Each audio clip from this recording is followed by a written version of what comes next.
The Autistic Culture Podcast Network, the sound of autistic culture. ACPN.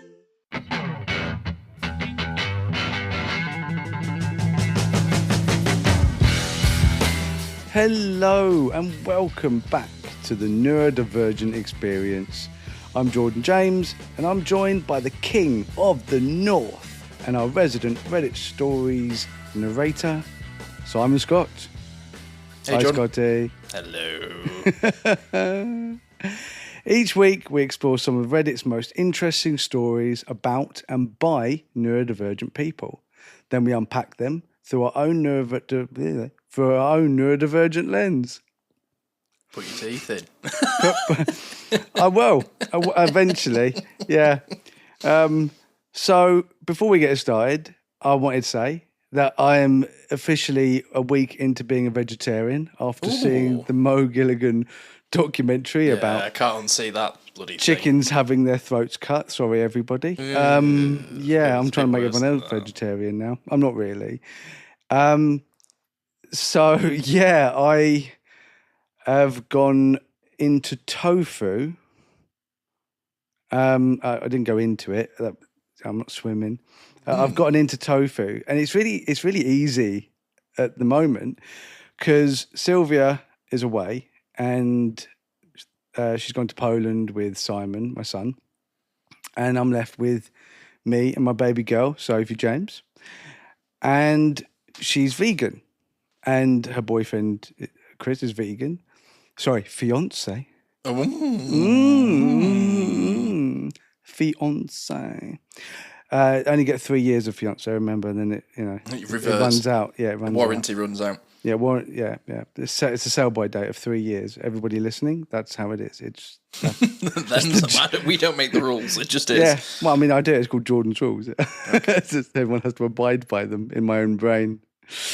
So yeah, that's it's been a lot easier, and also because I am actually lactose intolerant. I've decided to cut out dairy as well. So I'm not vegan. I still eat eggs. Well-sourced eggs, I'm hoping. You can only do what you can do. You can only get there. I mean, who knows? Maybe one day I'll go full vegan. I mean, fair play to you for giving it a go. I would struggle. I'll be honest. I've tried to cut meat out of my diet before, and I just don't end up eating. So it's I was worried about that. I appreciate you having a go, and I get really bored, dude. Like I've got a buddy who I play golf with, and we get on really, really well. And he was vegetarian for 7 years, and he just was like, "Oh, fuck it, I can't do it anymore." And he's not missed it, but I understand as to why. Like, a lot of people do it. I've got friends that are really justice sensitive around the meat industry and are vegan, and I get it. It's just I struggle enough with eating. I've got ARFID, and I've got my safe foods, and if I don't have safe foods, which unfortunately are a lot of like meat related stuff, then I probably wouldn't eat a lot. So it might not be for me. I mean, I was surprised at how much you can do with tofu and how many options are available. I think that, to become vegetarian now is so much easier than it has ever been. Oh yeah, for sure. Because like Beyond Meat's good as well. Yeah, but also that is not good for you. So essentially, along with just becoming vegetarian, which, by the way, it's not like, I've become vegetarian. I'm trying vegetarianism. Like I can't stomach the idea of eating meat, knowing more about where it comes from.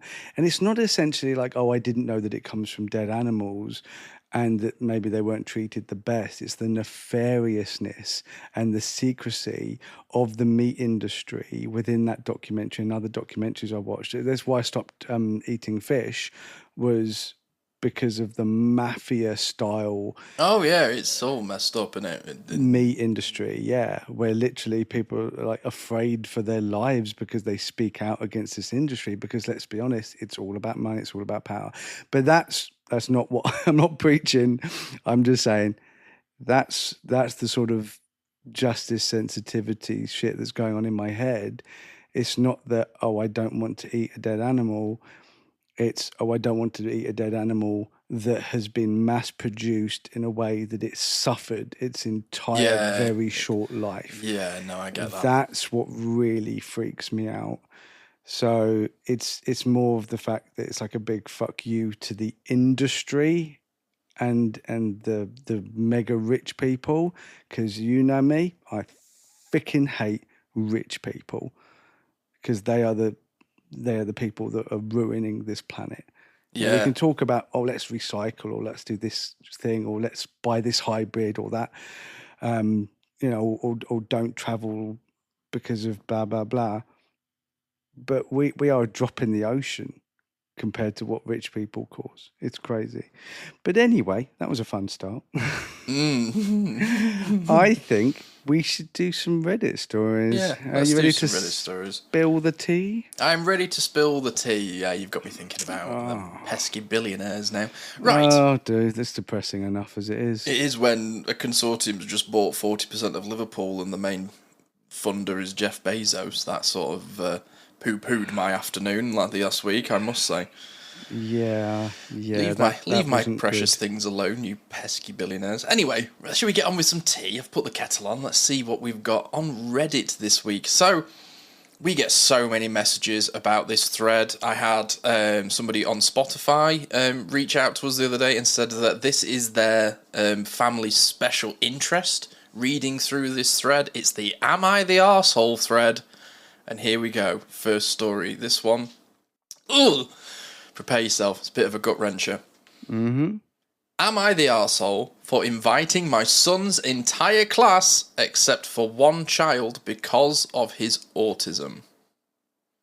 That just hit me. Yeah, that was a wound that I didn't realise. I'm 32 years old and I still felt that. Oh, that is 100% happened to me. Everyone Ouch. got an invite except me, and they didn't even know that I was autistic. It was just because I was. It's that feeling of not being at the sleepover, isn't it? It's just brutal. Okay. Here we go. Here's the story, everybody. My son's 10th birthday is next Saturday, and me and my husband have been planning a party for him. To make sure we gave everyone enough time, we got invitations ready 2 weeks in advance, and I had my son pass them out on Friday. We invited everyone in his class. He goes to a small private school, so there were only 15 kids to invite. Except for one child we'll call David. Yeah. 15 kids in a class and you're not inviting them all. Oh, brutal. my God. That's brutal. The school my son goes to has a program for special needs kids where they are put into a normal class, and this is in quotes, once a week. David is a high-functioning autistic child who was put in my son's class to help him socialise and to help the other kids learn to not discriminate against special needs. From what I know about him and his mother, they are just doing their best, and I have nothing against either of them. However, there have been incidences with David before. Last year, through friends, I had heard that David had a meltdown at another party he was invited to. I don't know if I believe it, but parents who were there say it was because he wanted to open presents like the birthday boy, and when told no, he freaked out. There are other logistical problems as well. The party will be in a loud arcade, so in the end I decided to not invite David. Well, after my son passed the invitations, word spread around that we had excluded the special need child in his class. This got back to David's mother, who called me last night and confronted me about this.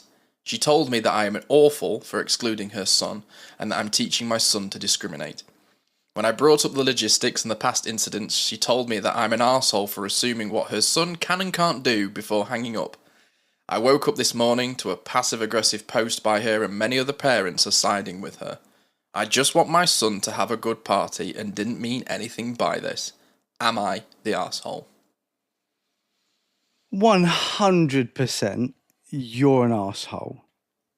And what pisses me off the most about that story, because there is a part of that you can definitely relate to, in the fact that if this kid has a history of doing something, then he'll get judged on that history.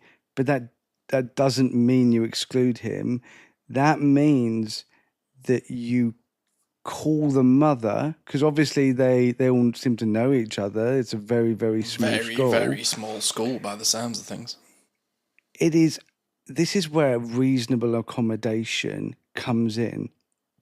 It's not this woman's job to accommodate for this child, granted, but it's just human decency to accommodate for this child. And the way to accommodate is to, before you hand out any sort of invitation, to approach the mother, approach the school and say, look, this is what I'm planning on doing. This is the reason why.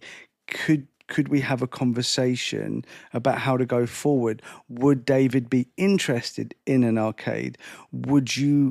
As his mother, would you be able to come along and maybe remove him from a situation that potentially could ruin it for the other kids if that happened? Because I'm of that, like, I don't want to ruin it for the other kids. I certainly don't want to ruin it for the birthday boy. And I've been in a situation where I've had a meltdown, and I know how it can affect everyone around me. And I wouldn't want to have a meltdown in the middle of Sylvia's birthday with all her friends around and ruin it for Sylvia. Yeah, I get so it. If I felt like that, I would want to remove myself from the situation so I didn't ruin it for everyone else. But that's how you deal with it. You start a conversation before you hand out, because it could be potentially that David couldn't have gone, that it would have been an overstimulation, but at the very least he would have got an invite and wouldn't felt excluded in the class. It's that. It's not the fact that he's not going to go if he doesn't go. It's the fact that he was ostracized, which is always the biggest problem. And it's even worse for me in that they've said there have been incidences with David before. Last year, through friends I had heard. Yeah. Lip Fucking service. Chinese whispers bullshit, which is why you ring the mother. Yeah, and this is the difficult thing, in that they've said a few things in this post, like where they said, they let him into a normal class so gross. that kids don't discriminate against him. It's like, what a way to label a child. Yeah, you're that you not don't really know normal. much about, because you... Yeah, but I mean, clearly this woman's an absolute twat. I mean, what an absolute... what's that word that I'm looking for? Where people... entitled. There's this entitlement of some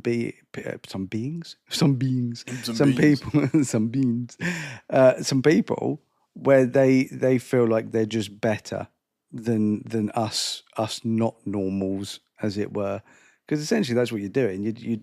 You're saying in a bowl full of fruit, this is the rotten one, and we don't want this rotten one in the bowl because then it will infect all the others. And the thing is, as well, is there could be some kids in that class that aren't quote unquote autistic, that are just shits.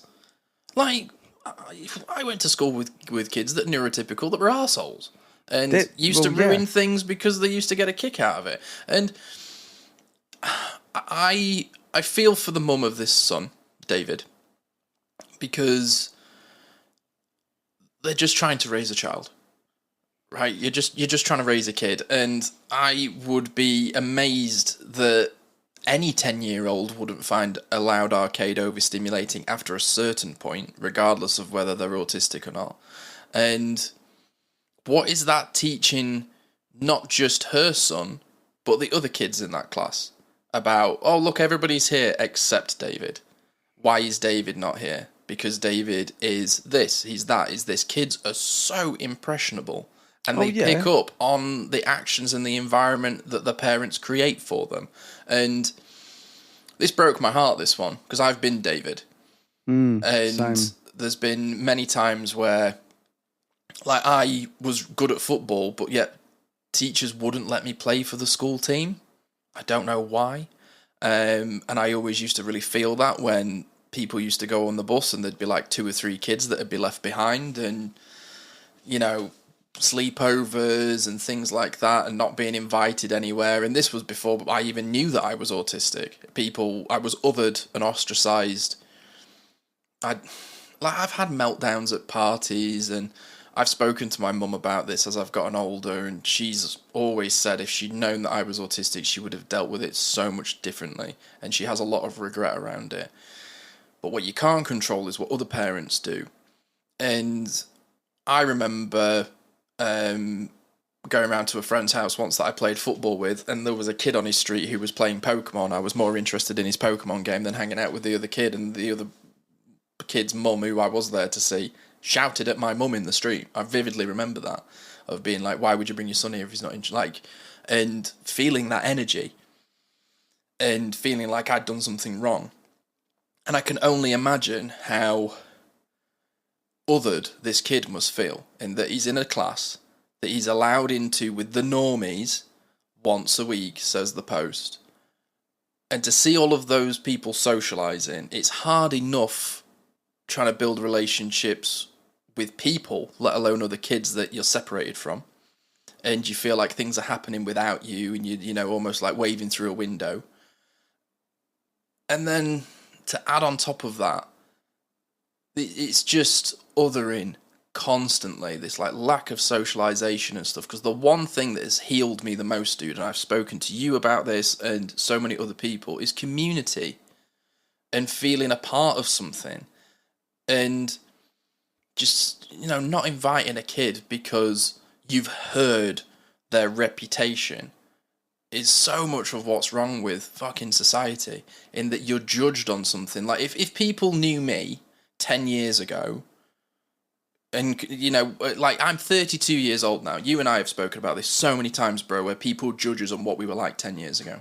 Or 5 years ago. It's so fucking frustrating. If it's even my own family can't help it sometimes. Yeah, mine can't either sometimes, and it really grinds my gears, and it makes me feel like this story's made me feel, as it's like, oh, okay, Simon's being odd again. He's ostracizing himself because he's not playing ball, and I'm tired of being the bigger man, dude. It's exhausting, constantly like trying to, you know, appease other people just to be allowed in the room. I think also the most ridiculous thing about this whole situation is she's saying, you know, to take the language aside, because obviously she uses like terms like high functioning, and I've almost become numb to it now. Yeah, I just realise that the people are stupid, and they will just say shit like that. But that's not the stupidest thing this woman has said. The stupidest woman, the stupidest thing this mother said is he's put into a class to help him feel part of a group, to help socialize is the word. Socialize, and for the other kids to accept people with disabilities. So that's the whole point of that entire experiment, as it were, this once a week thing, which I think it should be more, but whatever. And then she has just come in and in one action possibly destroyed everything the school has been trying to work towards with all this acceptance. She has immediately just broken that off, because if kids aren't already against this one kid, if they haven't, you know, got to the point where they are accepting of him, they're not going to now, because they've almost been given permission by this adult that this kid does not belong. And so when this kid is in the class after the party and everyone is talking about the party and all the things that happened, a huge conversation might be, why was David not there? But two, even if they don't talk about that, David is now sitting around wondering and hating himself, or, you know, why wasn't he part of it? Because David has still got to go to that class once a week now, and he's been left out. And also to say, you know, I've heard of this thing that's possibly happened a year ago. Well, let's say it did happen and David did do that, then that is something that, again, can be discussed beforehand. Maybe don't bring presents to the party then. Just have the party. Like, I don't know. I mean, but maybe David needs to learn that lesson, because he might have gone through that, not understood. The mother maybe didn't prepare him. Not her fault. I'm not blaming her at all. Maybe she didn't prepare him that because she didn't know that he would do that, and he's just been in this fixation, hyper focus of, I want to open presents too, and I don't understand that. If it did happen, I don't understand that, but everyone's different. Does it say the age of these kids? Did I miss that? How old are they? 10. 10, right? Yeah. So I was thinking about 8 or 10. So again, very, very young in our own heads. So David could have been 8, 9 back then, and he might have been thinking like a 5 or 6-year-old. And you tell me what 5 or 6-year-old doesn't go to a party and wants to open all the presents they see. Yeah, kids see presents, they want to open them. That's what's so enticing about presents. That's one of the things that I find hard about this story is he's a kid. Kids do this sort of stuff whether they're neurotypical or not. Exactly. Kids are just kids. Kids are just kids. Did she systematically go through every other child, all 14 of the other children, and vet them and go, this one's too chunky, he'll eat too much cake, he can't come. This one cried last time, or this one, pushed someone over at that time. Kids do kid things. Just because they're autistic or ADHD doesn't mean that they're going to do things differently. It just means there might be a different reason behind them doing it. So a kid might have a tantrum or a meltdown because they didn't get their own way, but then a neurodivergent person might have the exact same thing, but simply because they're overstimulated or because they don't understand the situation. Hands are too sticky or something. Oh God, yeah, things like that. Goddamn sticky fingers, man. But yeah, it's just not on. It's just not on. Do you want to hear what the community's saying? Oh God, yeah. I wonder what they did think. Here you go. With 25,000 upvotes. This is a huge. Oh, it's a popular one then. Just a little bit. You're the arsehole.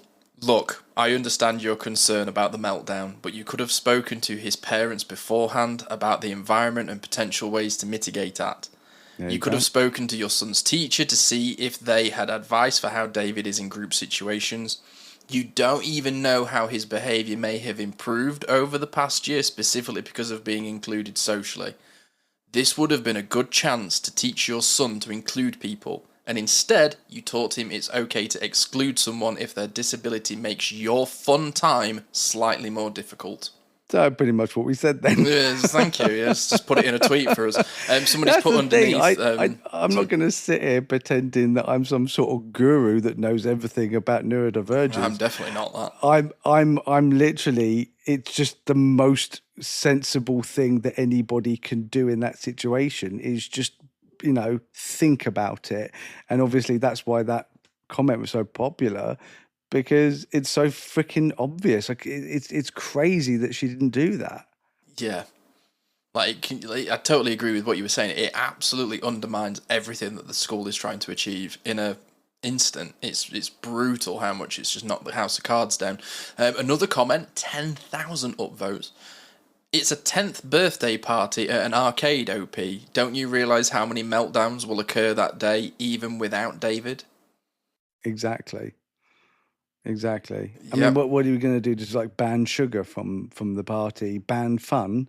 Because there's this weird myth, and I remember my friend who's a psychologist telling me about this. There's this weird myth about sugar making kids hyperactive. It's like, okay, it does give people more energy, but kids are kids, and the idea that it's sugar at a party that makes kids like screamy and runny and jumpy and hyperactive is utterly ridiculous, because the main reason is because they're at a party, it's exciting, all their friends are there, it's not a school, it's a fun thing where they have all their friends and they feed off each other's energy. So when they're all excited, it's that group mentality if they start experiencing the same things as everyone around them. And this is just all kids are just going to get super excited. And if anything, the strange thing is that that I've known being that autistic kid in one of those situations where everyone's super excited around me and I just go into myself and just become like in the corner, just not wanting to join in. So it could actually end up with the opposite effect. Yeah. Great point. And another comment here says, to the 10th birthday party comment I just read, great point. I sincerely doubt that none of the other kids in the class have ever melted down at a party. Almost every kid has had a meltdown from overstimulation now and again. And it's right, because I remember being around people at parties and everyone being like super hyper and up for it, and I was sort of chilled, and then as soon as everyone chilled out I came out of my shell a bit. Like, it's that opposite thing of just not sort of responding how you're expected to respond. But there's some quite fun comments under this. Somebody put, I'm 32, it doesn't get better. I'm also 32, it doesn't get better. And somebody's commented under that, I've heard this, time to keep my sock monkey for the rest of my life.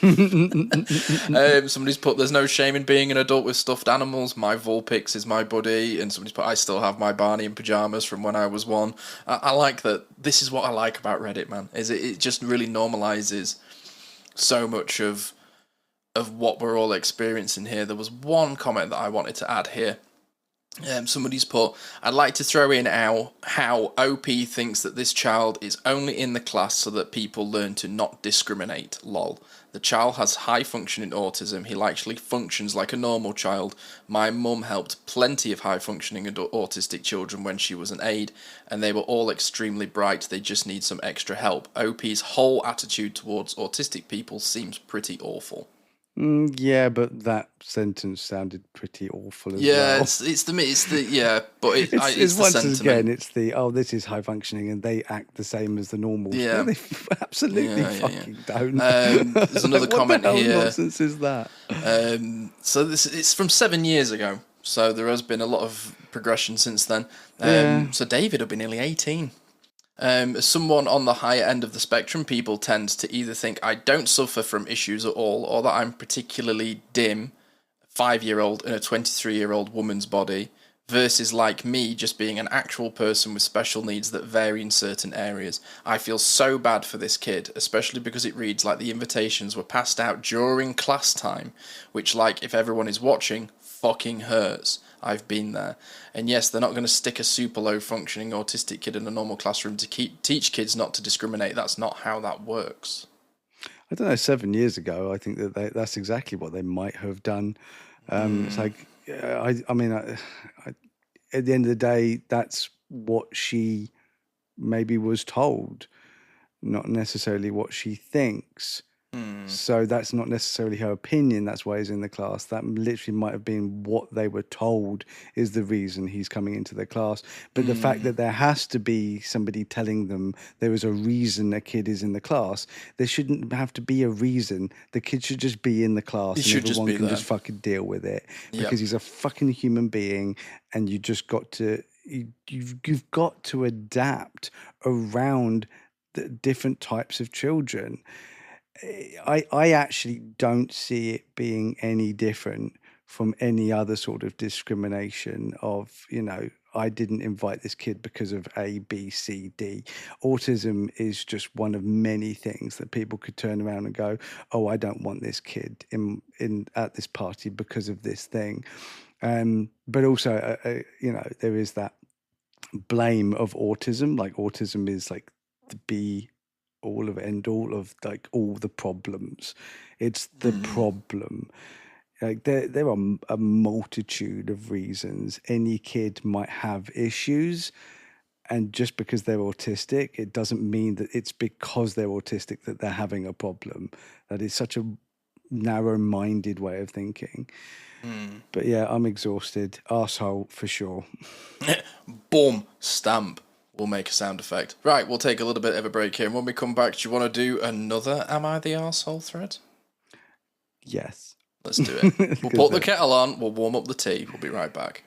Arseholes for everyone. Hi, everyone. It's Ashley Dupuy, the in-house therapist here on the Neurodivergent Experience and host of Mindful Mondays. And if you've been listening to these podcasts and feel called to explore yourself more deeply, I'd love to tell you about From Mask to Map, my group coaching cohort starting on 15 September. In this 8-week live online group journey, we'll explore neurodivergence, nervous system and adaptation patterns, story and identity, and most of all, the question that so many of you are asking: who am I beneath the adaptations? And how do I create a life that genuinely fits? So across 6 live sessions and 2 integration weeks, we'll weave together reflection, group hypnosis, and practical mapping tools, honoring the terrain that you've traveled and drawing a more compassionate map for what comes next. A formal diagnosis is not required, and the founding cohort is limited to just 10 people. So if this speaks to something in you, I'd love to hear from you. For more information, visit my website at integrativeiom.co.uk.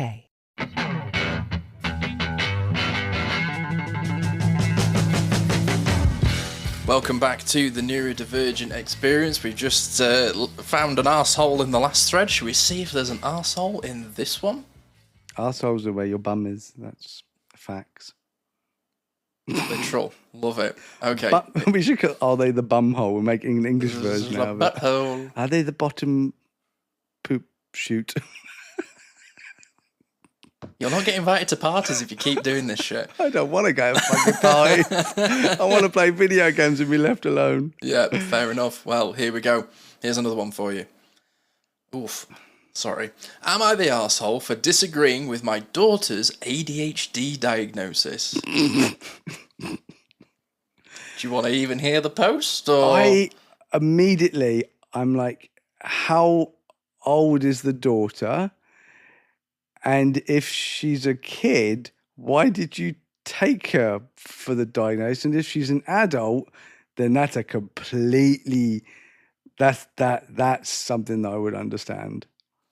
Yesterday, my daughter, 25, there we go. told me, 45, there we go. that her therapist diagnosed her with ADHD. I know that she has been struggling with her mental health for a while and that she's taking antidepressants for MDD. I also want to point out that she has had kind of a rough childhood, which I won't go into in much details about, and I wasn't always the best mum to her when she was a teenager. But I did try my best for her and her brother after her father and I went through a very nasty divorce and I became a single mum. I did everything I could for them, but working 3 jobs just to feed and clothe them left little time for much else. Side note, I've dealt with a lot of my own issues since then, as this was over a decade ago. I have become a much different person, and my daughter has even told me multiple times how much better of a mother I am now that I'm not dealing with all of that. Oh, okay. I immediately told her that I disagree with the diagnosis, and she was very offended. I told her that I don't really believe in some of the quantitative testing they do for ADHD, as I worked at a child development centre for 11 years if my life and have had a good idea about what this kind of thing looks like. It's not very well written. Oh, so she's just an expert then, obviously. Why is it that every time anybody wants to make a point, they give a bullshit CV of like, I worked in this one thing, doing this one thing with this very small group of human beings, therefore I now have an opinion on everything. It's like, open your freaking mind, people. Yeah, just see past that a little bit. Let me just pick up where I was. Sorry, there's some words that are misspelt slightly wrong, so if maybe I'm stumbling she's neurodivergent and dyslexic. Continue. She told me that I haven't really lived with her since she was a teenager because of what I mentioned before. I obviously physically lived with her, and that I know nothing of the general living habits in her adult life and how it's affecting her on a day-to-day basis. She said that it has become crippling, and she even told me that she realised some of these things she can trace back to childhood. She mentioned procrastination, careless mistakes, and getting easily distracted among them, which I'm pretty sure is common in most school-age kids. I told her that everyone has their quirks and issues, but that's just a part of life, because everyone has their own struggles and they deal with them differently. She cried to me, saying that she felt like I was invalidating her experiences and her diagnosis, and that I was being unsupportive, even though I was just trying to be realistic. Oh my She's God. always had something of a flair for the dramatic. So Reddit, Am I the arsehole? I actually didn't think someone could be a bigger arsehole than the previous one. It's a big old booty hole. We'll all get inside, hide from the rain. God damn, this, oh, wow, yeah, I mean, yes, arsehole. How to unpack this one? Okay, so right off the bat, I'm like, okay, this mother is definitely neurodivergent. The way that she wrote that and said, and it's that phrase of, I'm not trying to be mean, I'm just being honest. Oh yeah, been there. Is the most annoying thing. And why does she have to say she has a flair for the dramatic? That shit pisses me the fuck off. It's almost. It's just a stereotype at this point where you have this parent that has blatant cognitive dissonance about their own child. But where I'm struggling with this, with the woman who's 45 and the woman who's 25, and saying, oh no, they're wrong, you don't have ADHD. I know. I know better. Yeah. But my question, and I think there's an obvious answer to this, but my question is, why did you have to say that? Does it matter that your daughter, even if she doesn't have ADHD and it is a misdiagnosis, even if that is the case, why do you need to say it? Because it doesn't change anything. I mean, it's quite clear this girl, got the diagnosis. The things you have to go through to get a diagnosis, I don't think people come out on the other side of it with, false diagnoses. I don't think that's the case. But what a weird thing to just challenge it over like a single phone call, rather than going deeper into it and just saying, oh, I know what I'm doing. I know everything about it. Clearly you're not ADHD. Because I had that when I was diagnosed autistic first. I had people, come to me and go, no, you're not autistic. I think that they're wrong because I know you. I had this with somebody. I told them I was autistic and they went, I don't know about that. And I went, obviously. Yeah, but I don't. Well, yeah, I know. obviously. You obviously know fuck nothing. all about that. I literally had an argument with somebody a little while ago on a trip where they were like, oh, I don't know about that. And I literally turned to them and went, are you up for debating me with this? And I went, because I am more than willing to embarrass you in front of everybody. I was like, you are being such a fucking bellend about this right now. And the guy was like, oh, okay. I went, what? And I said to him, I went, why does it even matter? Says, why do you even need to have an argument with me about it? If you don't think I'm autistic, the autism guru over here who's, known somebody who's different to me, and you're like, oh, I know what. I'm like, why does it matter to you, dude? Who gives a shit? I don't give it. And he was like really holding on to it. And I was like, maybe you're autistic. And he went, no, I can't be. I was like, oh, whatever. I can't be arsed with this. Yeah, just I so think exhausting. I think this is just a case of a typical reaction from a parent who doesn't want to see themselves as being disabled. It's internalized ableism of this mother. Obviously she had a lot of issues. She didn't do a very good job as a parent. She struggled throughout her entire life. And now her daughter at 25 is going, oh, I know why I've been struggling, and it's possible that's why you've been struggling. Oh. And the mother's like, absolutely not. I'm quote unquote normal. I'm not. I don't have any of these things, because I think what it is the mother has looked at the diagnostic criteria, looked through it, and gone, well, if these people who qualify with this diagnostic criteria are ADHD, then I must be ADHD. And so she's done some mental gymnastics and gone, well, obviously I can't be ADHD, so this has got to be wrong. Do you think it is as well? There's I've experienced this with people. I speak to a lot of neurodivergent people. I feel like a lot of people use me as a bit of a sounding board, which I still find odd, but I try and help where I can. And the amount of people that say, my parents don't believe me, and it's like they almost don't want their kids to have a quote-unquote excuse. Like, I had it with my grandparents, right? My grandpa was a very hard man. He loved me in his way, didn't always translate to me. And he was constantly saying that I was looking for excuses or easy ways out. And it used to really grind my gears. And then when I got diagnosed with autism and ADHD, I don't really think he got it. He's not around anymore. But anybody that seems to have like raised a kid and had a hard time of it, as soon as their kids are having hard times, this is just my opinion, but I do experience a lot of people that go, my parents go, what have you got to be sad about? I had it way harder than you did, and I did okay.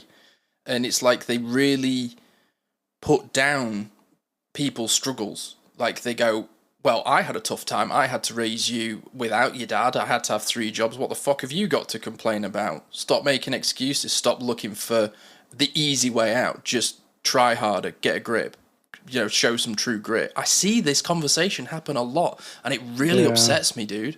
It really upsets me. It reminds me of a Monty Python sketch where it's like, oh, I walked this far to go to school and I only had this thing and we used to only be able to eat this thing. And the next one's like, oh, yeah, but I had to walk this far and I had to do this thing and we had to eat this thing. Me and my father walked 40 miles to work. Oh, it was cold. And it's like, oh, yeah. And then, but the last one ends up, it's like, and we ate gravel. And it's like, but it's literally comparing it of just going, I had it worse than you and I had it worse and I'm fine. And but then you could turn around to all those people who think that they had the tougher time, and maybe they did, and go, well, clearly it's made you into an arsehole. So maybe it's not good to put a child through that much trauma.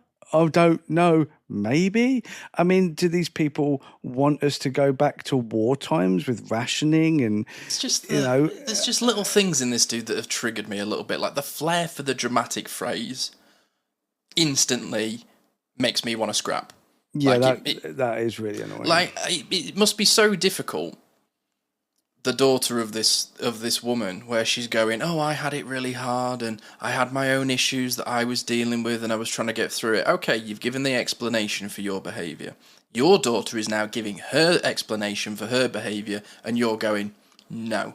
Yeah. I completely disagree with that. You're just being dramatic. What if your daughter turned around to you and went, maybe dad left because you were just a bit too dramatic? I wonder how that conversation would have gone down. Well, exactly. That people don't like having it twisted back onto themselves. They're happy to give the judgment, but they don't want the judgment on them. So true, dude. I hate it when people, and this is like my justice sense. Oh, I'm feeling a bit like, I feel like my tummy's got hot, dude. Like,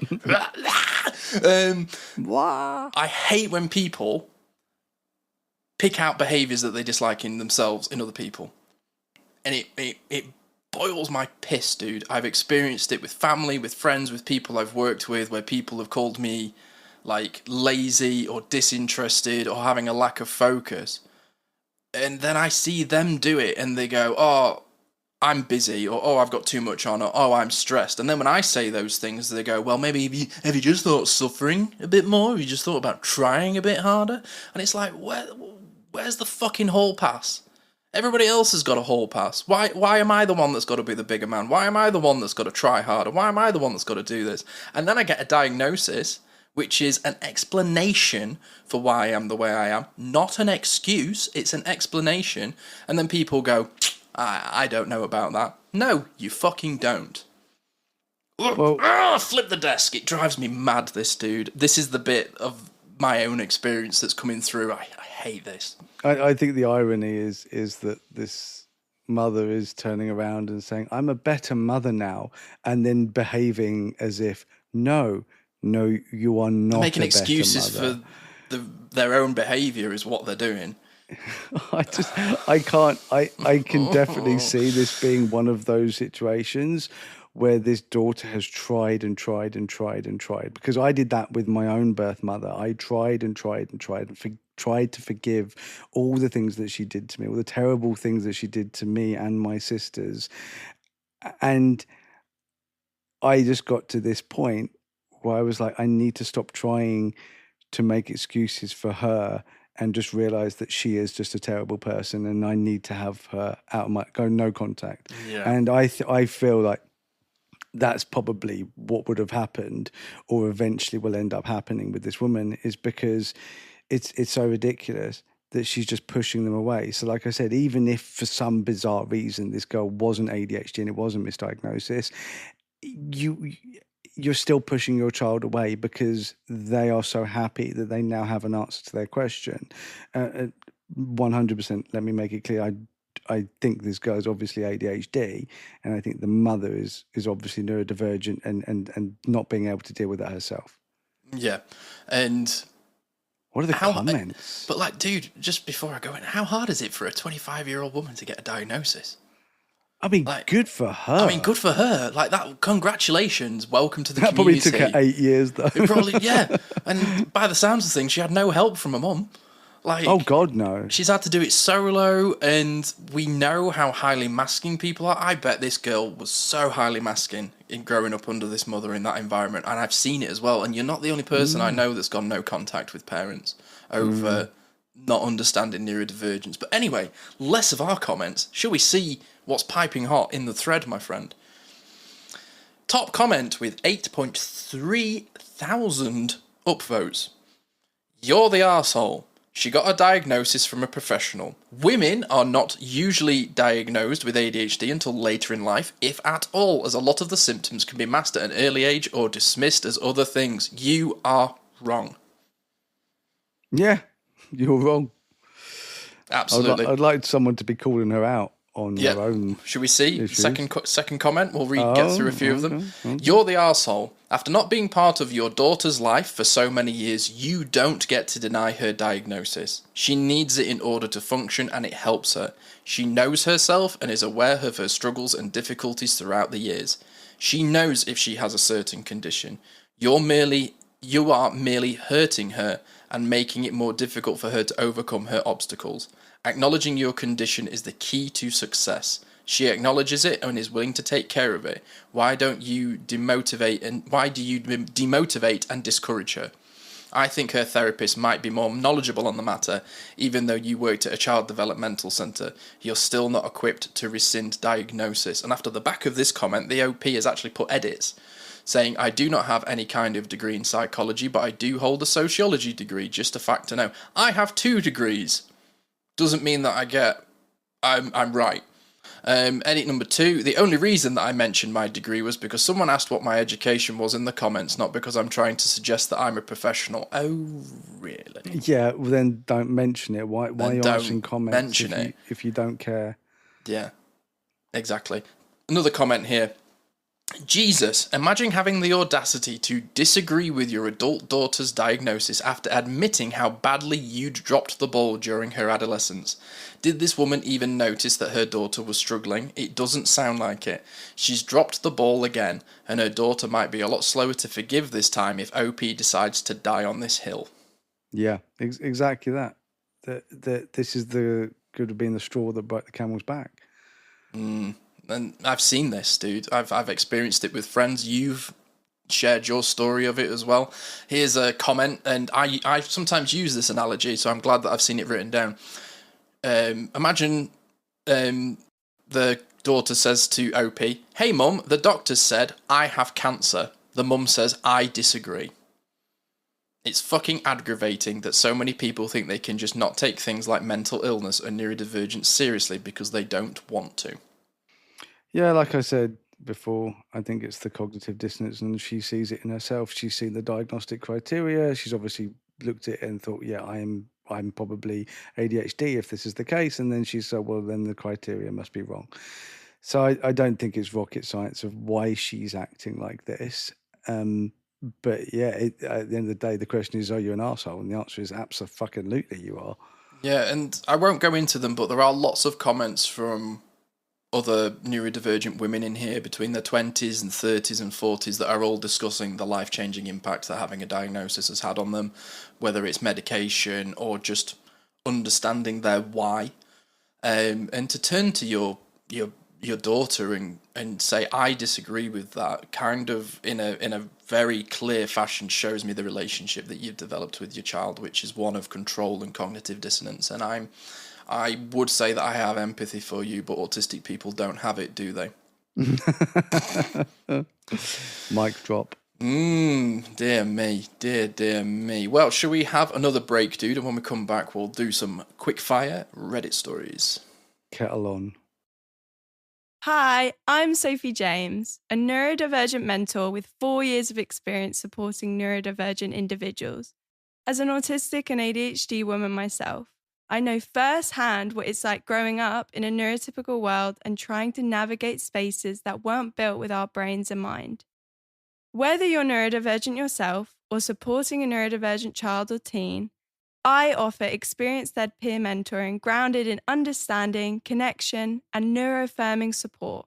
Together, we explore strengths, build confidence, and develop practical ways to navigate life while embracing who you are.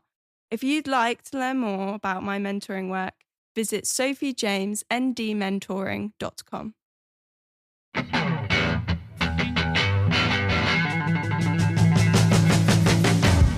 Welcome back to the Neurodivergent Experience. I've just burnt my hands on the kettle after those two fiery stories. Let's see what we've got here. This one is from the True Off My Chest thread, which I'm finding really interesting. Here's a story here, dude. See what you think. My speech disability has ruined my life, and I think I will never amount to anything. That's tough to say online. That's tough to say online. It's a very interesting perspective. It's one that we don't hear enough of. Yeah, and this is why I thought we would maybe discuss this story. So here comes OP. I have stuttered since I can remember, maybe 4 or 5 years of age. I don't stutter like repeated syllables, but as in staying fully mute or talk and suddenly my brain can't process the words I want to say, and then I stay fully mute with an incomplete sentence. I'm currently 22, and I'm unable to order on drive-through or delivery, call customer services, apply to job interviews, work on any communications jobs, teach, give presentations, send voice notes, or anything that requires speaking. When I have given presentations at school, I get below average grades because of something I have no control of. It's fucking horrible. I live in a mental prison every day, and it's infuriating how everyone can just talk to each other like normal human beings, but I can't. And it's a mental stress/weight I have carried in school and college since I was a little kid. How am I supposed to get a well-paying job if it's difficult to say anything besides yes or no? I have to always rely on others in that aspect. Is it even worth it to continue studying and working hard in college, all for nothing? I already went to therapy after high school because of all of the bullying and harassment I received by teachers and students, but the fact that I now have to live with this for the rest of my life is mentally crushing. I get tired mentally very easily, and thus it affects all other areas of my life. Life becomes so limiting and it fucking sucks. I just wish to order a pizza on my own. I would love to teach math, to talk to the phone for at least 10 minutes, but no, my mind can't process the words I want to say.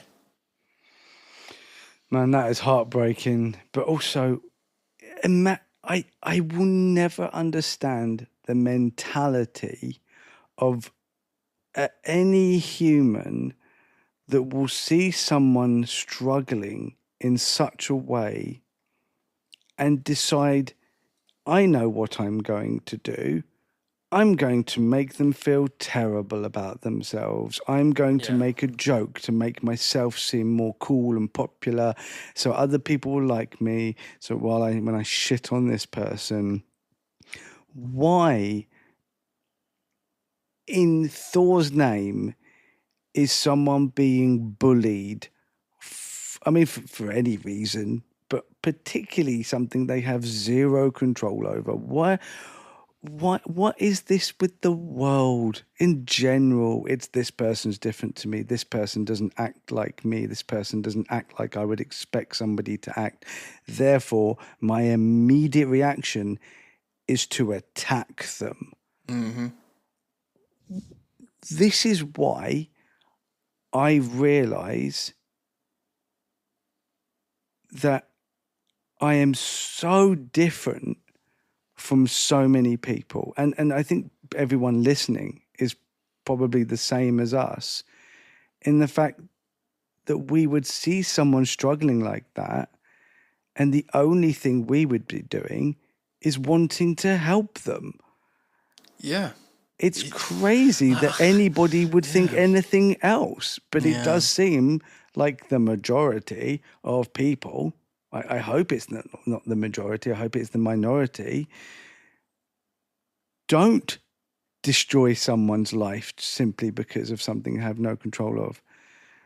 I'm wondering what sort of speech impediment this is, like if it's like dyspraxia, or it's something to maybe a form of Tourette's, or... I wish I had more knowledge on this, because I'm alexithemic, and one of my meltdown responses is mutism.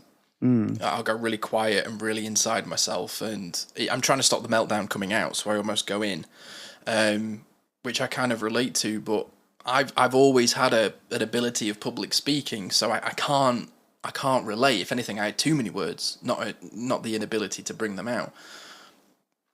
But what I have got experience with is I used to go to university with a guy who had a really difficult stutter.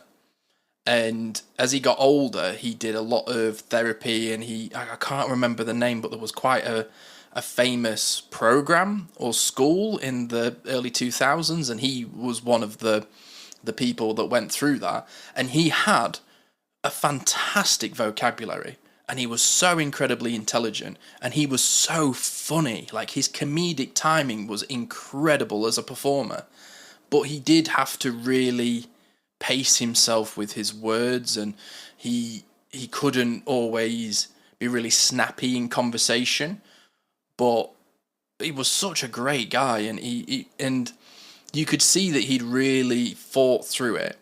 And I think he's a personal trainer now, which is awesome for him. And I always used to love his company. But at no point would I... Why would I point that out? You know, he's gone through enough. Why would I then make a snide comment about his speech impediment, or the fact that he speaks a little bit slower, or he takes big deep breaths at the beginning? Why would I highlight that? What do I achieve by putting somebody down over something they have no control over? I just don't get why people would do, and especially teachers. Like, if you've got a kid who's struggling with speech and they're doing presentations, why are you judging them on the median of everybody else in the class? I don't get that, man. I do wonder, does this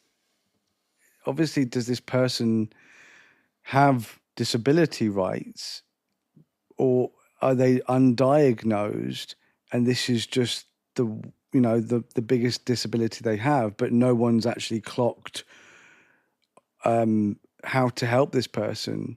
Because I think, like, if they are, reaching the criteria of being autistic, and this is part of that, then they would have, well, they should, not necessarily always, have access to, AAC devices and things like that can actually help you with this sort of thing. Yeah. But it does seem crazy that someone would need a piece of paper to say, oh, I do this because of this. It shouldn't matter why this person does this. I mean, we could sit here hypothesizing over what sort of condition they have, but at the end of the day, it doesn't actually matter, because even if this is the only thing in their life that disables them, it still disables them, and it still should be given reasonable adjustments within that disability. Is it a she? She? There's no mention of gender, I think. Okay, so they have every right to the education and to jobs. They just need adjustments, reasonable adjustments. Like the one thing that I want to, before we get into the comments, because there's only a handful. This is actually a not a very high upvoted story, and it's from 5 years ago. And whoever you are, I hope you are okay, and that you feel good. It's that I think I will never amount to anything. That bit is relatable to me. I've felt that. I've been highly successful in a variety of things that I've done, and I've always got in my own way, and sort of not ruined it for myself, but being burnt out and having meltdowns and not understanding the why and just thinking I was crazy. I stopped myself doing a lot of stuff because I told myself I couldn't do it, and I think I've spoken to, and I can't speak for a lot of the women in my life, but I can speak for a lot of the men in my life that are autistic. This is the one thing that is the most hurting for people, in that they feel like they will never amount to anything. And I'm often talking to people about define your own success, and I'm also told this as well. My own fiance will regularly have conversations with me where she says, you have enough, you are enough. And I still, to this day, even though I'm a young entrepreneur and a podcaster and an advocate and a future husband and many great things in my life, there are still some days, dude, where I lay in bed at night and I don't feel like I'm amounting to anything. And it's a really tough trauma response to fight through when you feel like you've lived with something wrong with you your whole life. Yeah, I mean, I have that feeling of not reaching my potential so much when I was in my 20s and 30s, of the fact that, I was on my way to going to Cambridge, and, I had this career path of being a zoologist and following in the steps of Sir David Attenborough, and I had all the right stuff, as it were, in order for that to be my projected future. But big thing in my life, losing my older brother, and he just completely took me off course and essentially derailed my train to success. And I've said this before, it's like, without Sylvia, God knows what would have happened, and she put me on a different course, and my life went in a different direction. But yeah, for so many years I looked at it and gone, well, now I'm doing the job that I'm doing, but this isn't the job that I was supposed to do. And but I did come to that point after my diagnosis of, well, I did the best with what I had. And even though it wasn't what I thought it would be, I'm still incredibly proud of myself, because I still achieved something, even if it wasn't what I was expecting. So I think that's the lesson for a lot of people listening, of like, you can't go through your life thinking, what if? You can only think, what's next? Mm-hmm. You don't live in your past. I like that advice. You live towards your future, and you just do your best, and not your best what other people think you're capable of. Because the amount of people who said, oh, with your IQ you should have done blah blah blah blah blah. Nothing worse.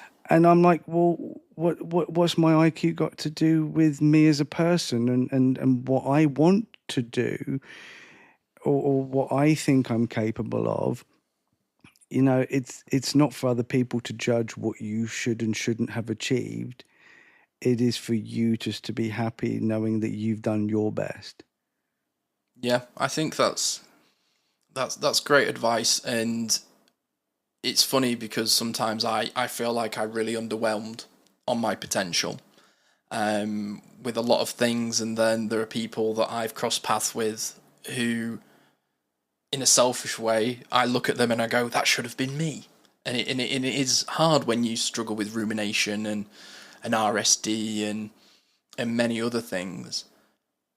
But the advice that I could give somebody, and I have not got the answers. If anything, I'm living through this. Is the more time you spend with your head in the past, the less you are in the present, and time goes quickly. Oh, and so quickly. I've lost, genuinely, there are 3 years of my life that I can barely remember because I spent so much time worrying about what had already happened. And I lived in my head, I wasn't sober, and I became a recluse. I can't remember barely anything that happened from 3 years of my life, dude. And I regret it because good stuff happened during that time. And it's like I haven't got the grounding. There's almost like a time skip in my life because I spent so much time worrying about how I could have done things differently. And the help with that is I've tried to do things differently. I've tried to move forward and be proactive and try and start with the end in mind and most of all be kinder to myself. That's been the big thing, and I'm really intrigued to hear some of the comments because there's some quite chunky ones. So bear with me, listener. The top comment on this thread, and it's not a long story, but he starts with, "Buddy, let me tell you a story. I'm autistic and my brain is fucked up. I've even had, and occasionally still have, that stutter that you mentioned, and you will have heard it, listener, on this podcast. Sometimes Jordan and I stutter and stumble over our words." But the commenter writes, "When I was in 4th grade, my 4th grade teacher, who didn't believe in autism, ranted to my mother and I, eventually saying flat out, 'Your son will never amount to anything in life.'" Year 4, fuck. "This became a fight for my life that stretched for nearly 2 decades, ending last year. I fought school boards, I fought doctors, I fought family. My life was hell on earth. There were times I was done, where I was giving up, where I wanted to cross that thin membrane that divided life and death. But those words haunted me, and I'd be damned to let her win. I went to college, and after 4 years I graduated with an associate in applied science and a certificate in child development. I wanted to be a teacher, but with the first year fears of COVID in areas of China, I eventually looked elsewhere. I'm currently the head sander in my department at Wellborn Cabinet Inc., the largest and most prestigious woodworkers in the US. Now, I don't give a damn if I had gone through my hell all over again just to drag you through yours to the other side. You may be flawed, you may have issues, but you are here. I lost friends to this battle of worth, and I'm sick of that shit. You are alive because you've earned the right. You think you won't be anything but prove yourself wrong. Under the Americans with Disability Act, the ADA, those with disabilities cannot be denied work for their impairments. Assuming you're in America, your state should have a Department of Rehabilitation Services.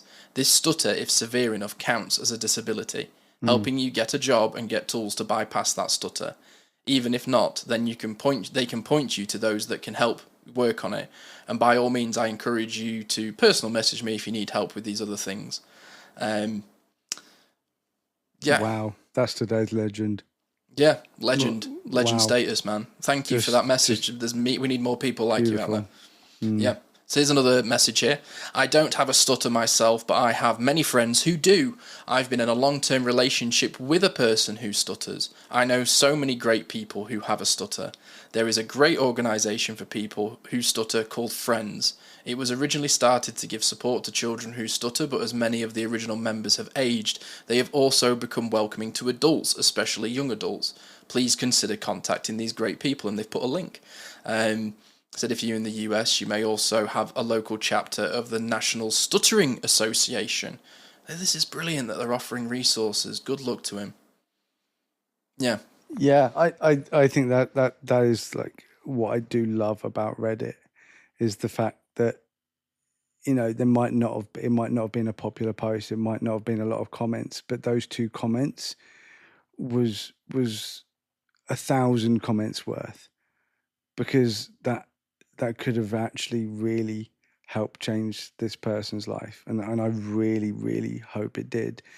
But from what I take away of this story is it's just tragic that someone even got all the way to college without already receiving the support.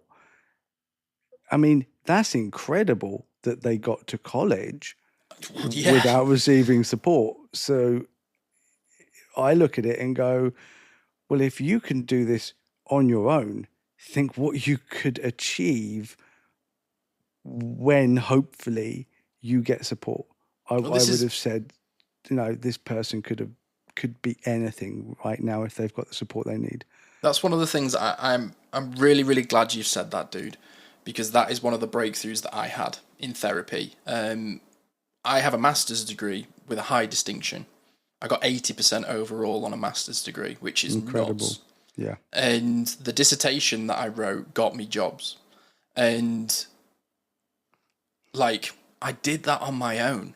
I did that when I was really struggling with sobriety. I had insomnia. I was in a really toxic relationship. I didn't have good friends. And I still achieved that with my hands tied behind my back. And that acknowledgement of feeling good about something I achieved that I shouldn't have.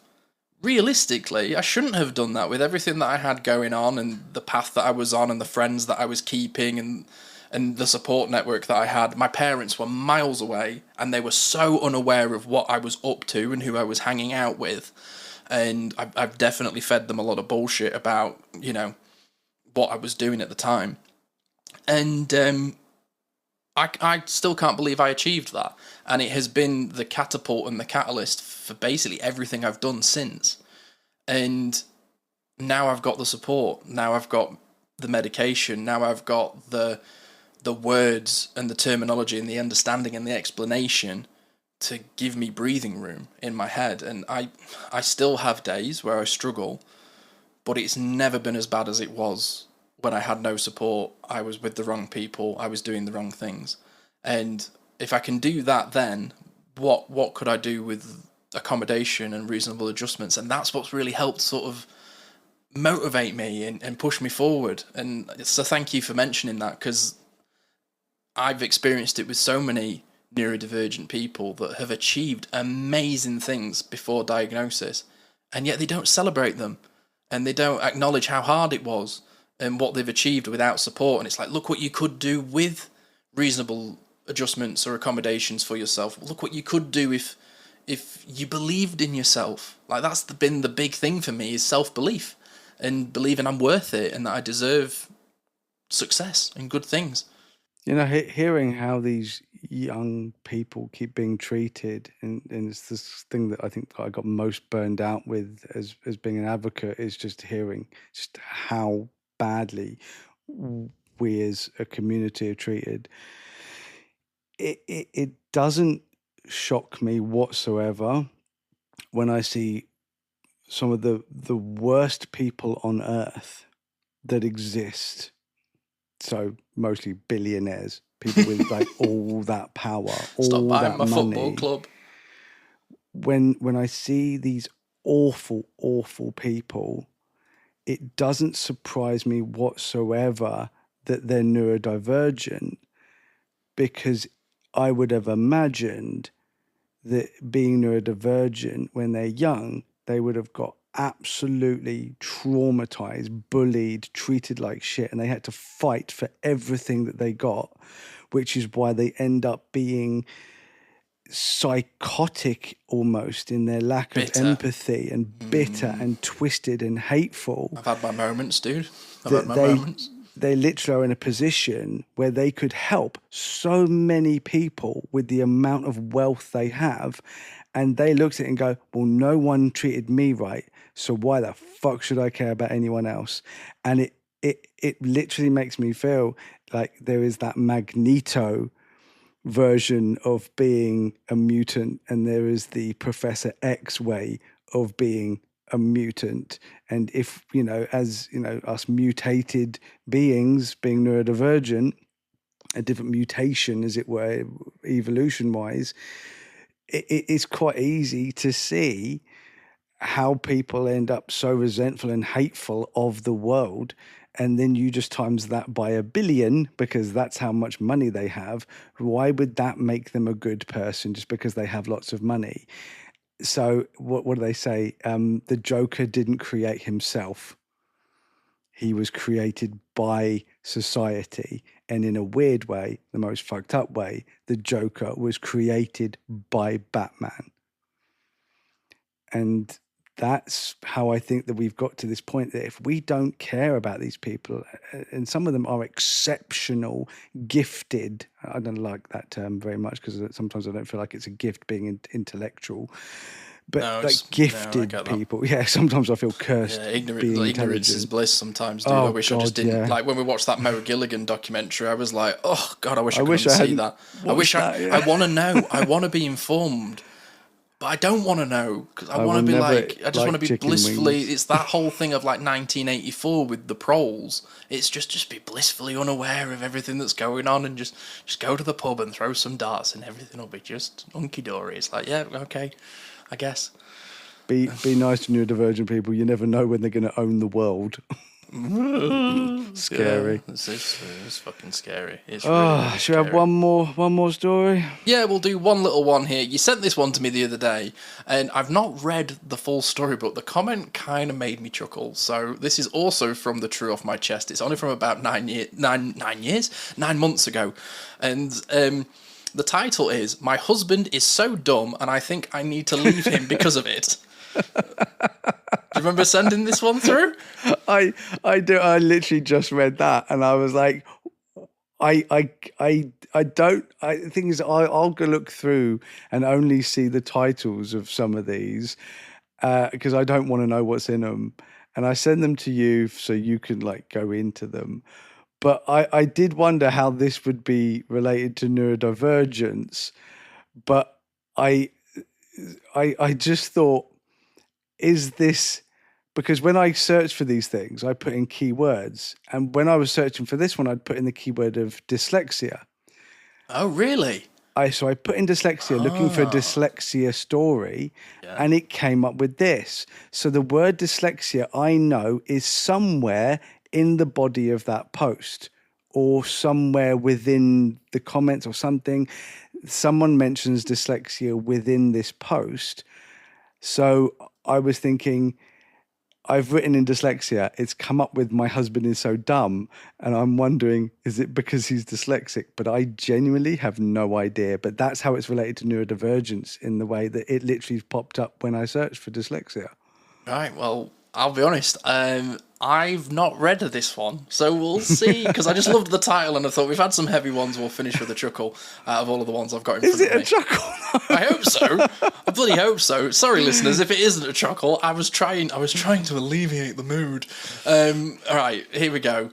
OP writes, "My husband is so dumb and I will likely leave him over that. Let me start by saying he's selectively stupid in essentially only the non-work aspects of his life." Ouch. "We began dating when we were kids, and over the years, I swear I feel like he's just gotten stupider, and I can't say he may be the most incompetent person I've met in my adult life. He claims to have undiagnosed mental health issues, think ADHD, short-term memory loss, I don't know, but etc., but has been evaluated for them professionally by a neuropsychiatrist and has gotten a perfect bill of health. Oh, right. Okay. For example, you'll text him a grocery list and 3 messages later he will ask you which groceries to buy, and you feel like you're going crazy because it was literally 3 texts ago, less than 10 minutes back, and you're just left speechless. Now imagine this repeating in every aspect of your life. Goes to the laundry room to pick up laundry and leaves half of it behind. Or books flights for a different year when you told him they were 2 months out." I need to make sure Karis didn't write this. "I know it's not kind to like that about your own partner, but I'm at my wit's end. It is such an insane mental competency burden. It's simply the principle of deeming somebody so incompetent that you eventually stop seeing them as an equal." Oh, kicker. That was hurtful. Meow. Are you sure that's not... Am I the arsehole? Yeah, I was trying to be nice. All right, it would be one thing if he were diagnosed with ADHD or dyslexia or any neurodivergence, but every doctor says he's fine. Oh, and he's a rock star at work, never misses a single detail, and is pretty successful at it. Makes me think that it's either a choice or he's selectively stupid. Sometimes I look forward to leaving him for good and not having to burn mental energy like stupid things like this all day long. I just had to get it off my chest because we haven't even been married a year, been together 10, and I swear it was never this bad. Now I'm scared how much worse it's going to get as we get older, as we've got kids. Needed to get that rant out. And there's an edit at the bottom that says, thank you for all of your so many thoughtful responses. It's 3:30 a.m. for me and I need to be in the office for 3 hours, but we'll answer all in the morning. And this was about 9 months ago. And there's comments from days ago. It's still quite active. But thoughts, my friend? Okay, my first thought is he sounds very neurodivergent, and just because somebody doesn't get a diagnosis doesn't mean that they're not neurodivergent. It just means they're high masking, or the person diagnosing them wasn't very good at their job, or they don't reach the exact DSM-5 criteria, so they can't be given officially a diagnosis, but that doesn't mean that they are not neurodivergent. I know somebody who is clearly neurodivergent, so Is it set off your little radar? Does it go a ding, ding, ding, ding, ding? Just not mine, but Sylvia's and everyone who has ever talked to this person. And yet, through RTN, she did not get a diagnosis. They said that she was on the verge, but didn't quite meet the criteria. And apparently this came down to the fact that when her mother was interviewed, her mother was like, oh, no, she was a perfect child. She was wonderful. She was fantastic. There was no issues whatsoever. And that alone should not be enough to not get someone the score. You can make individual conditions, a score if you so wish. But at the end of the day, neurodivergence is neurodivergence. And I don't see how this person isn't. Did you say, because I kind of zoned out with my own neurodivergence. That's cool. Did you say that he was like really good in work? Yeah, apparently he's a rock star at work. Right. So how does that not make him neurodivergent? Because he might be really good at what he's doing there. His job might not be to do all those little chores and all those little things, but also people might have this idea of, like, let's just say his name's Mike, and they go, oh, that's just Mike, he's very forgetful, but when he does concentrate, he's absolutely incredible. Like, if you can get Mike on something, he's an absolute rock star, but don't ask him to make you a cup of tea, because he'll definitely forget what he's gone into the... That's me. Christ. Yeah. So I don't think that him not having a diagnosis of neurodivergence means that he's not neurodivergent. I wonder if it would change for the OP if he did. Like, if he was diagnosed as ADHD or dyslexic, would she care as much? Well, I think that she's basically saying he's so annoying, and to call him dumb because he's forgetful, I think is really, really unfair. Because I'm forgetful. Forgetful. I think that's so hurtful. I actually think that they shouldn't be together, because I think that she doesn't like him, and I think that obviously I don't know. I mean, she says it. Oh, it wasn't this bad, but she mentions they have kids. Having kids on top of being neurodivergent can absolutely bring out your worst neurodivergent, behaviours, because of lack of sleep, because of stress, because of anxiety, because of responsibility. You can go to work and be absolutely amazing at your job, right? We look at all the neurodivergent people that have, I mean, fuck that, Michael Jordan, right? We're just going straight to Michael Jordan. He was neurodivergent. He's still here, people.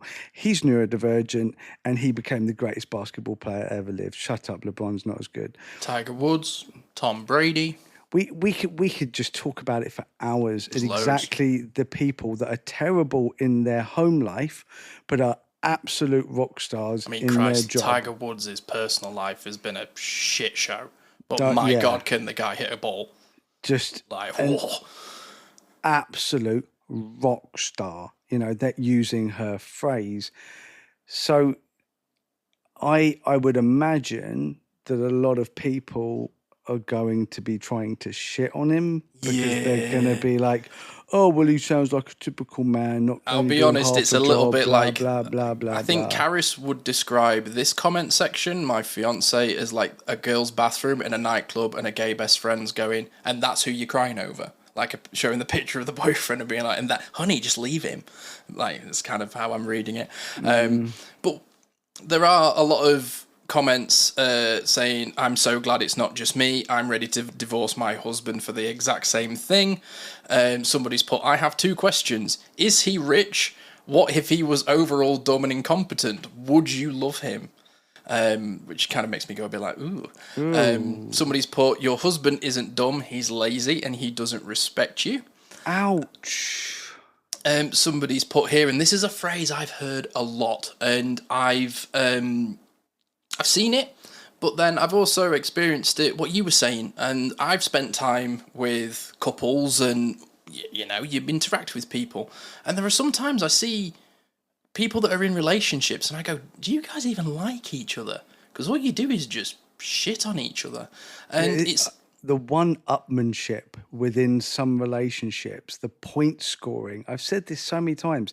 If you're in a relationship where you're trying to be right all the time, you're trying to win arguments, you're trying to get it's points. exhausting, dude. That is not a relationship. That is a debate team, and that is not a healthy way of existing with your should-be best friend in the whole world. Oh, I've seen it in certain relationships I've witnessed throughout my life as an adult, of men being really, really shitty to their female partners, putting them down and taking autonomy off of them, and like lookism, and just caring about what they look like and not who they are as people.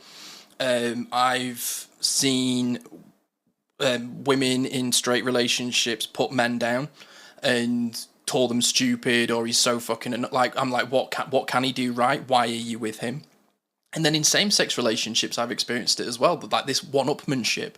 And I've seen it in lesbian and gay relationships where there's like a competition, where they're at each other. I saw it one time at work, and it was like, Jesus, I thought they were like going to come to blows. I was like, you're in a relationship. Did not see that coming. But the phrase is weaponized incompetence. I see this a lot online, and this is in one of the comments here. It says, weaponized incompetence is a sign of lack of respect, in my opinion. It will only get worse with time. Update me on how he responded when you told him you've had enough. Don't fall for the love bombing that might follow. It will end when he thinks you've decided to stay. And it's like, whoa, there's a lot of really quick jumps to conclusions here. I feel like you read a different post to what these people read. It's such a different perspective of as what we look at it, and knowing that, yeah, it is possible that this guy just doesn't want to do the things that she's asking him to do. He could be an absolute shit. That is possible. Maybe he deliberately does these things. But I don't think that is the case in the way that she describes them. I don't think that's weaponized incompetence. I think that he could be using some weaponized incompetence, and maybe it gets mixed into his actual incompetence, and there it is. That demand avoidance can cause weaponized incompetence, because you use weaponized incompetence to get out of that demand, because somebody doesn't want to be told, no, I can't do that. I physically cannot make myself do that. And it's not lazy. And Jesus Christ, if Sylvia judged me on the things that I forget to do, I've literally just remembered, she 100% asked me to water her plants, and I've now just remembered that. I've got a bath mat in the washing machine that I've got to take out. I've also remembered that I have tasks. So if I don't water Sylvia's plants, it's not because I didn't want to. It's not because I don't care. It's certainly not because I don't love her. It's literally, I set an alarm for it, and that alarm went off earlier, and what was I doing? I don't even remember what I was doing. Oh God, I hate my brain. How are you supposed to remember what tasks you're doing if you don't remember what you were doing when you were ignoring them? I was stretching. So I was stretching because my back was playing about. Yeah. So I was stretching, and I thought, well, as soon as I finish stretching, I'll go and do it. And then something just distracted me, and now I've forgotten. And I absolutely am going to remember to water Sylvia's plants, because I can see them right in front of me. And they're like, oh, please, I'm so dry. Oh, so dry, so dry. So dry. But I also keep thinking, can we just get plastic ones so I don't have to remember things? So it just makes me laugh that instead of saying, oh, maybe it's this or maybe it's that, they're just going, no, it is that. He is just an absolute fucker. And you're like, well, but maybe, maybe he's not. Maybe he's just doing his goddamn best. I mean, she doesn't mention how he is as a dad, or, you know, the fact that he might do, it's just, he can't do these things, he can't do those things, he can't do these things, but he's definitely not neurodivergent, so he must be an asshole, and he's so stupid. And it's like, well, to call someone stupid because they're forgetful, I don't think that you should be married to this person, because I don't think you're very nice. And maybe he's not very nice and you're just not compatible, because I think if I was thinking this way about Sylvia, who absolutely is forgetful to the point where I will be looking through a cupboard and I will randomly find something that I'd forgotten even existed, like a cap, right? I own a cap, and I found it in this cupboard, and I was thinking, oh, I wondered where that went. I wasn't looking for it because I thought maybe I'll find it one day, but I just found this cap. And I said to Sylvia, I was like, why was my Celtics cap under the shoe rack, in the cupboard, under the stairs? Why was it there? I didn't put it there. Okay, so in the whole of the house, you are the only person who has OCD, right? To that level of, you just go around and in that very ADHD way, she just grabs things and puts them in a cupboard. She eats them away. And then forgets. Her cupboard, I've got for one of those clothes, her clothes cupboard is a serialistic nightmare. It's cupboard closed, our bedroom looks immaculate. Cupboard open, it looks like a jumble sale that's had a hurricane gone through it. I mean, you're not alone in that. My house is also similar. But that's the point, is because we've experienced these things. And so I say to Sylvia, can you, before you buy, I've gone from the cap to this is very, very ADHD of me. Keep up, everybody. Yeah, keep up, everyone. Yeah. So let me go back to the cap. When I told Sylvia about the cap, she just said absolutely she did not touch that cap. It's somehow that it got underneath a shoe rack with shoes on top of it. Somehow that happened, right? Definitely wasn't her. So I'm like, okay then, great. So, but with the cupboard, I literally just said to her, I said, just stop buying clothes until you've sorted your cupboard out. And then when you do buy more clothes, instead of stuffing them in, choose what you want to get rid of or that you want to put away, you know, maybe in the loft, in a vacuum bag or something like that, and then buy new clothes. But have a plan. And then instead of her saying, that's a good plan, maybe I shouldn't buy so many clothes, she turned around and went, well, you buy all these pop characters. Oh, there it is. And I was like, okay, it is. so that's called deflecting, sweetheart. And we can have a conversation about my pop characters, but we're not having that conversation now. That conversation can be separate to this conversation, because all you're doing is trying to deflect from the conversation we're having, and it's not going to work. Oh, we've just lost so many people. And then she starts I can saying, hear Caris going, fuck off, mate. then she starts saying, but you bought those little rubber ducks for the bathroom. And I said, okay, cool. We can have that conversation, but we're not having that conversation now. Yeah, right. Of course we're having that conversation right now. No, I didn't allow. I was like, good I'm luck not to you, going to bro. talk about, I said, my pop characters are my pop characters, and we can talk about them and we can talk about that problem. But right now we're talking about your cupboard and how you need to stop buying clothes until you sort that out. Because the thing is that I don't care about it. It doesn't bother me. But she keeps on complaining about it and then buys more clothes to then stuff into this thing that's literally going to burst. If I turn around and say, that's stupid, Oh, dude. that is the You're in the shittiest shed. thing that, oh no, I'm like, just jump off a bridge. Like, fuck you. That isn't stupid. She's not being stupid. She's just being herself, because she knows what she needs to do, but it's so challenging for her to do this cupboard, because it has got to the state where it literally looks like a hoarder's house, but all in a cupboard. And it's just so much. So rather than going, oh, well, you're stupid, because she's not stupid, I say, okay, so what can we do about this? Let's find a way of doing this.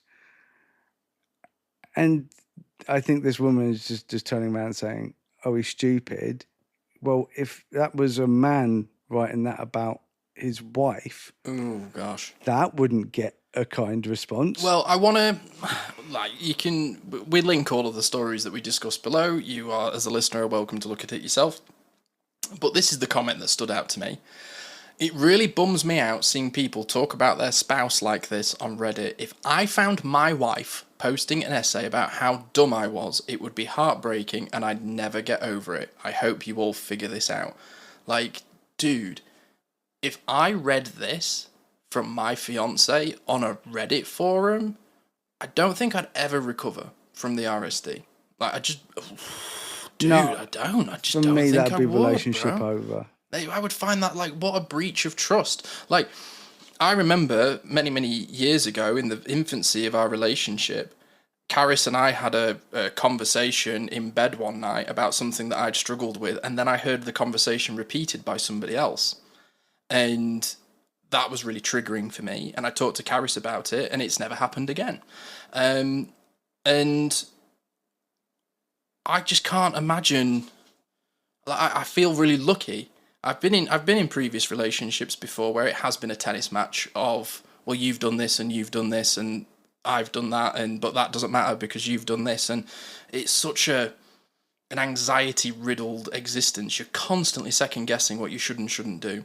And I genuinely cannot imagine my spouse putting this online. It would kill me. And I don't think I would... Why would I wouldn't do this. I wouldn't post this about somebody else. And I understand why people do it. Like I mentioned before, I've been in social circles where we've been in groups and a couple are arguing with each other. And me and Caris are sat there looking at it all. And you do that thing where you look at each other and go, we'll talk about this in the car on the way home. And we have... And we're both like, I'm so glad that you and I aren't like that with each other. Like, Caris and I often joke that we don't argue, we bicker. Like, we'll joke with each other, but we don't really argue. And some people are like, oh, you guys never argue. That can't be healthy. I'm like, we do. We get annoyed with each other. Of course we do. We share a space. We share a life together. Sometimes we make mistakes. But I've never been in a public setting and with friends and my spouse has got up and gone to the toilet, and as soon as they've stepped off, I've gone, oh, they're absolutely doing my head in today. What a fucking moron. Like, and I've seen it, and it like, you go, whoa, why are you saying that to me? Like, I don't know what to do with this. And there have been so many times I've said to Caris and to other friends as well, like I had a buddy who was talking to me about a relationship that was breaking down, and he was like, oh, they do this and they do that, and then like they're always on me about this sort of thing, and I'm trying really hard, and he's dyslexic, and he was like, oh, I'm always forgetting things, and I find it really hard to ring up for appointments, and I have to ask my wife, and she's like, well, can you do anything for yourself? And I'm like, you married this person, you knew who you were marrying, surely, right? And I think there is this really sad thing, and I've experienced it, where, and I think everybody does it, and they meet somebody and they go, you kind of have the qualities of what I want in a partner, and I'm going to mold you. Like, I had it with an ex-girlfriend. She was like, oh, Simon has the potential to be the man that I want him to be. And she used to literally hang me out to dry in public and privately over things I couldn't control. And had, like, my forgetfulness. Like, she would be like, why can't you just do it without being prompted? Why do I have to remind you to do basic shit? You don't have to be reminded at work. You just do it. And I didn't have an answer. And because I would get quiet and I would go mute, I then would become a bit of a pushover and would be in a fawn response. And I just completely lost my identity. I stopped being myself. And I said to this person that I used to date, I was like, I don't know what you want from me. I am who I am. If you don't like who I am, then why are we even together? And we broke up on the back of that conversation because I was like, I actually don't want to be with you. And it was a very freeing thing. To leave that relationship. But for years afterwards, I was still like, I carried it into the other relationships. I was like, oh, I'm not really good at this. I need to try harder at this, and stopped being myself again. And I really do feel for people, because like that comment about how much money does he own? How much money does he have? Is he rich? I've felt that with friends before, where there was a friend of mine who was dating a guy who was awful to her. Like, how he spoke to her, he was so misogynistic, and he only cared about what she looks like, and he was constantly telling her what to wear and what to eat, gross. And what weight she should be, and it was awful experience. And we were like, this guy is a douchebag, why are you with him? And it was because he had a lot of money. And she was like, oh, but he'll look after me. I went, he ain't fucking looking after you. I was going to say, he's not looking after your mental health. He might buy you nice bags. Oh, yeah, she had the finest things that life could buy, but oh my gosh, she was miserable. And I've experienced it a lot, man. But yeah, dude, this would kill me if I read somebody saying this about me. I think the worst thing is, because I can quite happily, say I have done stupid things, but there's a big difference between doing something stupid or saying something stupid to actually calling someone stupid. I don't know who I would describe as stupid. I could describe someone as being absent-minded or struggling with X, Y, Z. Yeah, I mean, but people doing stupid things doesn't make them a stupid person. Maybe someone is a stupid person, I don't know. But to call someone stupid and to put a post out saying he is stupid, he's so stupid, I don't want to be with him anymore. If you aren't intellectually matched, then why were you ever together? If somebody's a Mensa candidate and the other person, sits around watching TikTok all day long and then trying out every single TikTok test and trend because they think that it's cool and want to impress their mates, and they think that's how to live. It's not going to work long term, is it? But the other person's on their phone, looking up, what sort of operas or what sort of intellectual debates they can go to. I mean, these two people are not matched. I don't think either is stupid. I don't think either is superior to the other. They're just not matched. So if you're not matched with someone, then you shouldn't be with that person. Life's too short to spend so much time with the wrong person. And it is harder because there's kids involved. But then that would actually just end up making it worse, because if she feels like this now, it's only going to get worse, isn't it? And he's not getting medication because he's not getting diagnosed, then it's not going to stop. And if anything, if it comes to a head and she tells him, then he could end up going in severe depression. But then the way he's acting could end up causing her depression. It's so complicated. And do you know who I most feel sorry for? The kids. It's the kids. It's the fact that you've got two parents who are just not on the same team. Kids, I gotta get through to these kids. It's, you're supposed to be a team. That's the point. And you don't shit on your team. That's not okay. Yeah, preach. Well, that's your Reddit stories for this week. Long episode, dude, but it's not felt long. It's absolutely flown by for me. I hope it has for you, the listener. And if you've enjoyed it, drop us a comment, give it a like, give us a subscribe, all that good stuff. And we'll catch you next week with more Reddit stories. Don't know about you, dude. I'm loving the new format. Really enjoying it. I'm having a lot of fun, even though the stories are a bit heavy. But yeah, some of them are quite fun, but also, damn, Jesus Christ. There's some crappy people out there, dude, and I'm happy to highlight them. Yeah, and we'll hide in our significant rooms with the lights off and let everyone scrap it out. Well, that's been your neurodivergent experience for this week. We'll be back next week. Be kind, be safe, and maybe have a conversation with your spouse instead of going on Reddit and having a whinge. Bye, everybody. Nightly bye.